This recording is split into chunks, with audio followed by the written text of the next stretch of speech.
Students, प्यारे छात्रों, परसों मैं आपको एक्सरसाइज 6.2 मैंने आपको कराई थी हल कि किसी भी असमीका का हम आलेखीय विधि से निरूपण किस प्रकार से करेंगे। आज मैं आपको असमीका निकाय का आलेखीय विधि से हल करना सिखाता हूँ। किस प्रकार से हम आलेखीय विधि से हल करेंगे, तो मैं एग्जाम्पल आपकी किताब का एक्सरसाइज 6.2 क्वेश्चन नंबर 2 इस असमीका निकाय को मैं हल करके आपके सामने दिखा रहा हूँ। देखिए, इसमें दिखा है निम्नलिखित असमीका निकाय को आलेखीय विधि से हल कीजिएगा। 3x plus 2y is less than और equal to 12, x is equal to greater than 1, y greater than और इक्वल टू 2। इस प्रकार इस असमीका निकाय में तीन असमीकाएं हैं। पहली असमीका है 3x plus 2y is less than और इक्वल टू 12। दूसरी असमीका है x is greater than equal to 1। तीसरी असमीका है y is greater than equal to 2। तो हम कैसे हल करेंगे इसको, आपने पहले क्या करेंगे, इन असमीकाओं को आप ग्राफ में प्लॉट करेंगे और तब इनका जो एक संयुक्त आच्छादित क्षेत्र होगा इसका हल होगा। कैसे होगा, देखो यहाँ पर मैं आपको बता रहा हूँ। आपने लिखा असमीका एक का रैखिक समीकरण जो होगा ये होगा 3x plus 2y equal to 12। अब चूंकि यहाँ पर देखिएगा 3x plus 2y equal less than equal to 12 है, ये क्या है, एक असमीका है, सुनिश्चित असमीका नहीं है। इसलिए जब मैं इसका ग्राफीय निरूपण करूंगा, इसके द्वारा जो प्रदर्शित रेखा होगी वह एक स्ट्रेट लाइन होगी, डॉटेड लाइन नहीं होगी। जो विच्छिन्न रेखा ना होकर के अविच्छिन्न रेखा होगी, एक सीधी स्ट्रेट लाइन होगी। कैसे करेंगे हम, अभी हमने इसका रैखिक समीकरण प्राप्त कर लिया। इस समीकरण में x इक्वल टू 0 रखता हूँ, तो क्या होता है, x इक्वल टू 0 रखने पर देखिएगा आप लोग, जैसे हम x इक्वल टू 0 रखेंगे तो y का मान आपको मिल जाएगा। मैं आपको ये क्रिया एक रफ पेज पे यहाँ पर करके बता रहा हूँ कैसे होगा। देखो, ये देखिएगा, ये है 3x plus 2y equal to 12 है। यदि मैं यदि x बराबर 0 रखूँगा तो क्या होगा, 3 इंटू 0 प्लस 2 इंटू वाई बराबर 12, यानी 2y बराबर 12, y इक्वल टू 12/2 यानी 6। इस प्रकार से देखो y का मान क्या प्राप्त होता है, 6। इतनी कैलकुलेशन आप डायरेक्टली कर सकते हैं। तो आपको दिख रहा है x बराबर 0 रखने पर y बराबर 6 प्राप्त हो रहा है। अब आपने क्या किया, इधर रेखा जो ये रैखिक समीकरण है, ये एक रेखा का समीकरण है। तो रेखा 4 का जो समीकरण है ये क्या करेगा, y अक्ष पर इसका परिच्छेद बिंदु क्या होगा, 0, 6 होगा। देखो, बिंदु के निर्देशांक क्या होगा, x इक्वल टू 0 तो y इक्वल टू 6। जब हम x y तल पर किसी भी रेखा को परिचित करते हैं तो x y अर्थात इसका निर्देशांक क्या होगा, 0, 6 होगा। इस प्रकार से इसका y अक्ष पर परिच्छेद बिंदु क्या होगा, 0, 6 होगा। और इसको मैं इस ग्राफ में दिखा रहा हूँ। देखो, तुम्हारे सामने मैंने ग्राफ बना रखा है। हमने क्या किया, ये है x अक्ष है, ये x o x डैश है, देख लीजिएगा, x o x डैश है, x अक्ष है। ये y o y डैश है ना, ये x y एक्सेस है। यहाँ पर देख लीजिएगा आप लोग। एक बार फिर मैं तुम्हारे सामने इसको डार्क करके दिखाता हूँ कुछ स्केल से। x डैश और y o y डैश,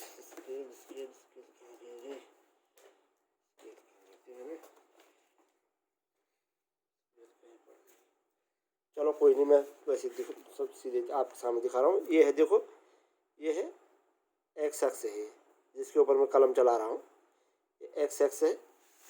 और ये है y o y डैश, ये y अक्ष है। देखिएगा, अब आपने यहाँ पर लिया, आपने कहा कि जो रेखा 4 जो हमने इसका रैखिक समीकरण लिखा, इसका y अक्ष पर परिच्छेद बिंदु 0, 6 होगा। देखो, x निर्देशांक 0 है, y 0, 6 बिंदु क्या होगा, 1 2 3 4, 1 ये बिंदु 2 3 4 5 6, ये 0 6, ये 0 6 मैंने यहाँ पर प्रदर्शित किया। रेखा 4 में हम y बराबर 0 रखेंगे। जब हमने y बराबर 0 रखा तो क्या होगा भाई, 3x plus 2 into 0 equal to 12, यानी 3x इक्वल टू 12, तो x इक्वल टू कितना होगा, 4। ठीक है ना। तो क्या हो गया, y बराबर 0 रखने पर x का मान क्या आएगा, 4। अतः रेखा 4 का x अक्ष पर परिच्छेद बिंदु क्या होगा, 4 0 होगा। ये हो बिंदु 4 0, 1 2 है ना, यहाँ ये सॉरी, 1 2, ये मैंने नोटिंग कर रखी है, 3 और 4, ये बिंदु 4 शून्य हो गए, बिंदु बी 4 शून्य, इसका एक्स एक्स पर परिच्छेद बिंदु आपको ज्ञात हो गया। अब आपको दो बिंदु ज्ञात हो गए तो आप इसके लिए एक रेखा खींच सकते हैं। तो आपने क्या किया, इन दोनों बिंदु ए और बी को मिलाने पर एक स्ट्रेट लाइन खींची, तो ये 3x + 4y = 12, ये देखो 3x + 2y = 12 का ग्राफीय निरूपण हो गया, ये सरल रेखा ए बी है ना।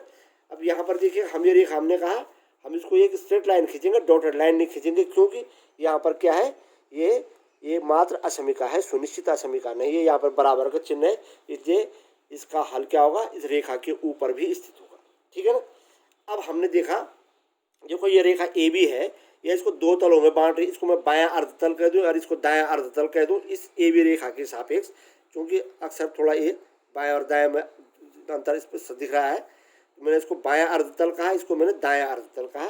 तो रेखा ए बी के सापेक्ष मैंने देखा, ये है मूल बिंदु। मूल बिंदु क्या आ रहा है, देखो ये 0 0 किधर है भाई, मूल बिंदु 0 0 जो है ये इसके बाएं अर्धतल में है। अब मैं इसके सापेक्ष इसका परीक्षण कर रहा हूँ, तो हमने लिखा है बिंदु ए बी को मिलाने पर ए बी एक सरल रेखा होगी जो कि कार्तीय तल को दो अर्धतलों में विभक्त करेगी।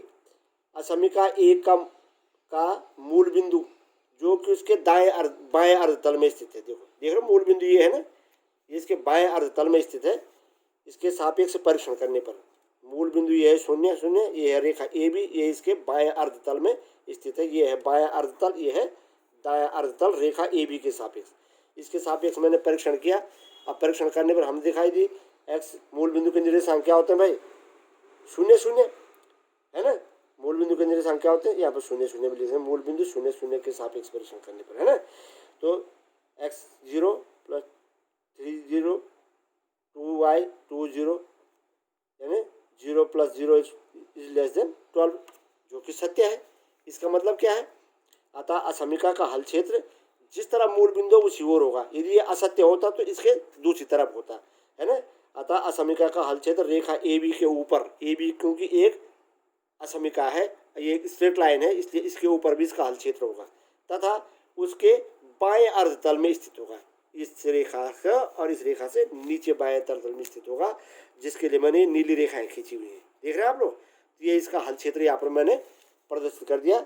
यह है रेखा ए बी, चूंकि परीक्षण सत्य सिद्ध हो रहा है, अतः इसका हल क्षेत्र असमीका एक का हल क्षेत्र क्या होगा, रेखा ए बी तथा उसके बाएं अर्धतल में स्थित होगा, इस ओर स्थित होगा, जो कि मैंने नीली रेखाओं के द्वारा प्रदर्शित तुम्हारे सामने कर रखा है। इसी प्रकार असमीका 2 है, असमीका 2 है x > 1, इसका समीकरण होगा x = 1। x = 1 माने एक ऐसी सरल रेखा x = 1, यह x = 1, ये है वो रेखा।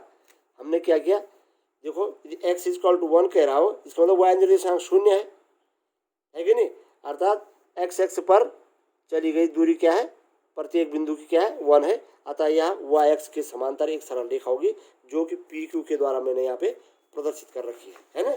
हमने कहा असमीका 2 कर रैखिक समीकरण x = 1 क्या होगा, y एक्स के समांतर एक सरल रेखा होगी, जिसकी मूल बिंदु के सापेक्ष परीक्षण करने पर, जब हमने इसका मूल बिंदु के सापेक्ष परीक्षण किया तो हमने देखा x > 0, यहाँ पर x का मान हमने 0 रखा, तो 0 > 0, जो कि नहीं होता है, अतः यह क्या है, असत्य है।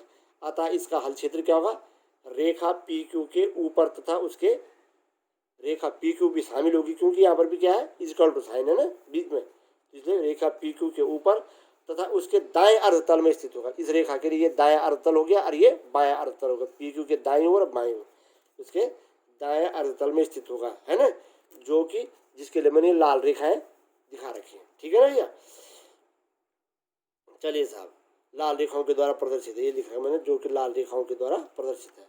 इसी प्रकार असमीका 3 का रैखिक समीकरण y = 2 होगा, जो कि x एक्स के समांतर एक सरल रेखा होगी, जिसकी x एक्स से दूरी 2 इकाई होगी। देखो 1 इकाई और 2 इकाई दूरी पर एक सरल रेखा है, जिसको मैंने RS के द्वारा दिखा रखा है ना, जिसका मूल बिंदु के सापेक्ष है ना एक सरल रेखा, इसको मैं RS नाम दे रहा हूँ। हाँ, यहाँ पर पी क्यू दिया था मैंने, यहाँ पे नाम लिखा बोलते हैं, इस पी क्यू के एक सरल रेखा RS होगी, है ना, जिसका मूल बिंदु के सापेक्ष परीक्षण करने पर, अब मूल बिंदु के सापेक्ष इसका परीक्षण कर, देखो मूल बिंदु इसके लिए, अब इसके रेखा आर एस के सापेक्ष मैं इसको कहूँगा निचला अर्धतल, क्योंकि यहाँ पर लिखा हॉरिजॉन्टल है ना, इसको बनाऊंगा ऊपरी अर्धतल, ठीक है ना। ये इस रेखा आर एस के लिए निचला अर्धतल है, ये ऊपरी अर्धतल है। अब यहाँ पर देखिएगा हमने कहा कि रैखिक समीकरण है, समांतर एक सरल रेखा होगी आर एस होगी, जिसका मूल बिंदु के सापेक्ष परीक्षण करने पर, क्या मूल बिंदु के सापेक्ष परीक्षण करोगे तो क्या होगा, 0 is greater than equal to 2, जो कि असत्य है, शून्य 2 से बड़ा, 2 या 2 से बड़ा नहीं हो सकता, असत्य है। अतः इसका हल क्षेत्र भी क्या होगा, जिधर मूल बिंदु है उसके विपरीत ओर होगा। मूल बिंदु इसके निचले अर्धतल में है, इसका हल क्षेत्र क्या होगा, इसके ऊपरी अर्धतल में होगा, मैं आर एस से ऊपर अर्धतल में, है ना, आर एस के ऊपर तथा उसके ऊपरी अर्धतल में स्थित होगा, जो कि मैंने ये काली रेखाएं खींच रखी हैं, देख रहे हैं आप लोग, इसमें मैंने ये काली रेखाएं खींच रखी हैं। तो इस प्रकार से इन तीनों का मैंने तुमको जो हल क्षेत्र है वो निकाला। अब देखो वह क्षेत्र जिसमें तीनों प्रकार की रेखाएं हैं, देखो नीली रेखाएं भी हैं, लाल रेखाएं भी हैं और ये काली रेखाएं भी हैं। ऐसा हल क्षेत्र कौन सा है, ये जो मैंने त्रिभुज एक्स वाई जेड के द्वारा दिखा रखा है, इसमें तीनों प्रकार की रेखाएं तुमको प्राप्त होंगी। इस एक्स वाई जेड ये त्रिभुज है ना।